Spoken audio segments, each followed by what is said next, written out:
आज के इस एक्सप्लेनर में हम सीधे एक ऐसी मिस्ट्री में कूदने वाले हैं जिसने सदियों से दुनिया भर के वैज्ञानिकों का दिमाग चकरा कर रख दिया है।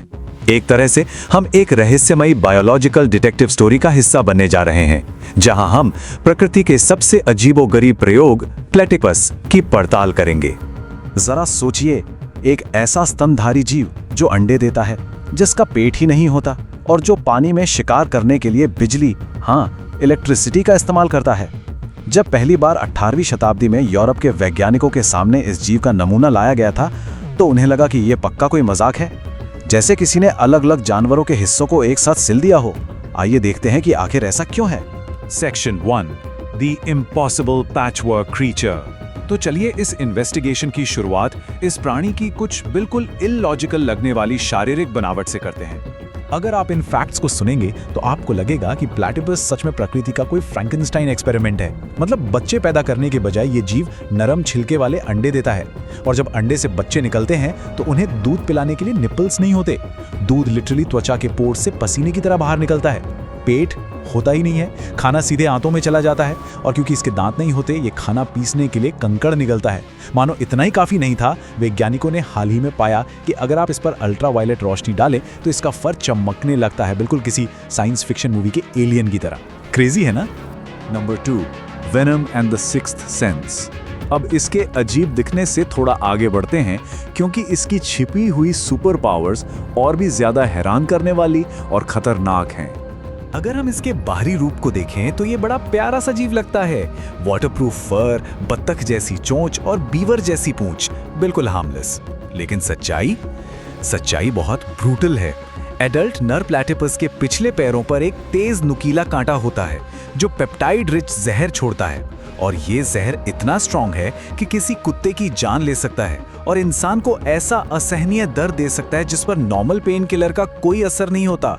और सबसे डरावनी बात बताऊं, मेडिकल साइंस के पास आज तक इस जहर का कोई एंटीवेनम या तोड़ नहीं है। अब एक सवाल उठता है, प्लैटिपस पानी के अंदर शिकार कैसे करता है? क्योंकि जब ये गोता लगाता है तो इसकी आंखें और कान पूरी तरह से बंद हो जाते हैं।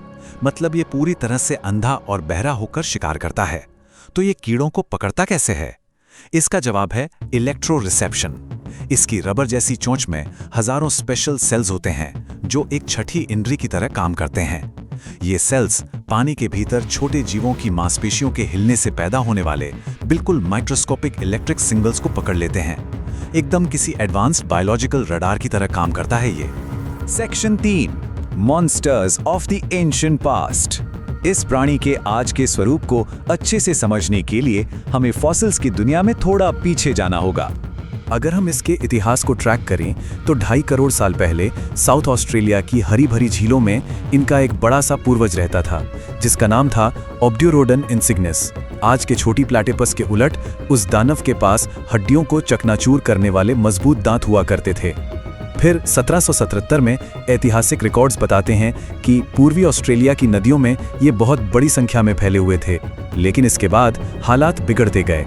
2014 आते आते इनकी घटती आबादी के कारण IUCN ने इन्हें संकटग्रस्त के करीब या नियर थ्रेटेंड मान लिया। और फिर 2019 में जो ब्लैक समर की भयंकर आग आई, उसने प्लैटिपस के प्राकृतिक आवास का एक बहुत बड़ा हिस्सा राख कर दिया।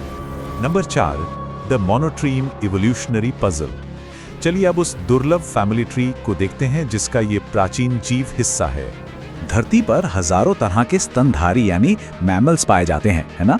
लेकिन उनमें से सिर्फ और सिर्फ प्लैटिपस और इसका इकलौता रिश्तेदार एकिडना ही ऐसे जीव हैं जो अंडे भी देते हैं और अपने बच्चों को दूध भी पिलाते हैं। इस खास ग्रुप को मोनोट्रीम्स कहा जाता है। इवोल्यूशन के इस पूरे सफर में ये दोनों लिटरली सबसे अलग थलग और अनोखे सर्वाइवर्स हैं। Section 5, uncovering the modern threats. आज के समय में इन नदियों के छुपे हुए प्रेतों के सामने आखिर क्या खतरे हैं? 50,000। ये नंबर 2014 का IUCN का एक बेस्ट एस्टिमेट है। असल में ये जीव इतने शर्मीले होते हैं और सिर्फ सुबह शाम के धुंधलके में ही बाहर आते हैं कि इन्हें गिन पाना एक बहुत बड़ा सिरदर्द है। इसलिए ये 50,000 की संख्या हमें साफ बताती है कि हमारे पास डेटा की कितनी भारी कमी है। और सबसे चिंता की बात यह है कि एक्सपर्ट्स मानते हैं कि ये नंबर तेजी से और नीचे जा रहा है। तो आखिर वो कौन से खतरे हैं जो इन पर इतना दबाव डाल रहे हैं? सबसे पहले भयंकर सूखे की वजह से इनकी सबसे जरूरी जलधाराएं सूख रही हैं। फिर 2019 और 2020 की ब्लैक समर आग ने करीब 2,40,000 स्क्वायर किलोमीटर का इलाका जला दिया। इसके अलावा पानी का तापमान बढ़ना इनके लिए जानलेवा है, क्योंकि इन्हें सरवाइव करने के लिए 25 डिग्री सेल्सियस से ठंडे पानी की जरूरत होती है। और रही सही कसर केमिकल्स और हैवी मेटल्स पूरी कर रहे हैं। प्रदूषण के कारण पानी के वो छोटे कीड़े ही खत्म हो रहे हैं जिन्हें ये खाते हैं। अगर खाना ही नहीं बचेगा तो ये कैसे जिएंगे? एक और बहुत जरूरी नंबर 15। एक प्लैटिपस की पूरी जिंदगी नदी के केवल 15 किलोमीटर के दायरे में ही सिमटी होती है। इसका सीधा सा मतलब यह है कि अगर इस छोटे से 15 किलोमीटर के इलाके में पानी सूख जाता है या बहुत ज़्यादा प्रदूषण हो जाता है तो ये कहीं और माइग्रेट नहीं कर पाते। उन्हें वहीं फंसे रहना पड़ता है और वो लोकली एक्सटिंक्ट हो जाते हैं। लेकिन इस सब के बीच एक उम्मीद की किरण भी है, क्योंकि इन्हें पकड़ना बहुत मुश्किल और तनावपूर्ण है। साइंटिस्ट्स एक हाईटेक तरीका अपना रहे हैं। वे ईडीएनए का इस्तेमाल करते हैं। इसके लिए सिटीजन साइंटिस्ट्स बस नदी से पानी का एक सिंपल सा सैंपल लेते हैं। फिर रिसर्चर्स उस पानी में मौजूद प्लैटिपस के छूटे हुए एनवायरमेंटल डीएनए को एनालाइज करते हैं। इसका फायदा हमें इन जीवों को पकड़ने या यहाँ तक कि देखने की भी जरूरत नहीं पड़ती और इनकी आबादी को एकदम सही तरीके से ट्रैक किया जा सकता है ना कमाल का आइडिया? इस पूरे संकट को प्लैटिपस कंजर्वेशन इनिशिएटिव के गिलाद बिनो की इस बात से आसानी से समझा जा सकता है। उनका कहना है कि जब ये क्लाइमेट इवेंट्स एक टिपिंग पॉइंट पर पहुंच जाएंगे तो इन जीवों का स्ट्रगल सच में शुरू हो जाएगा।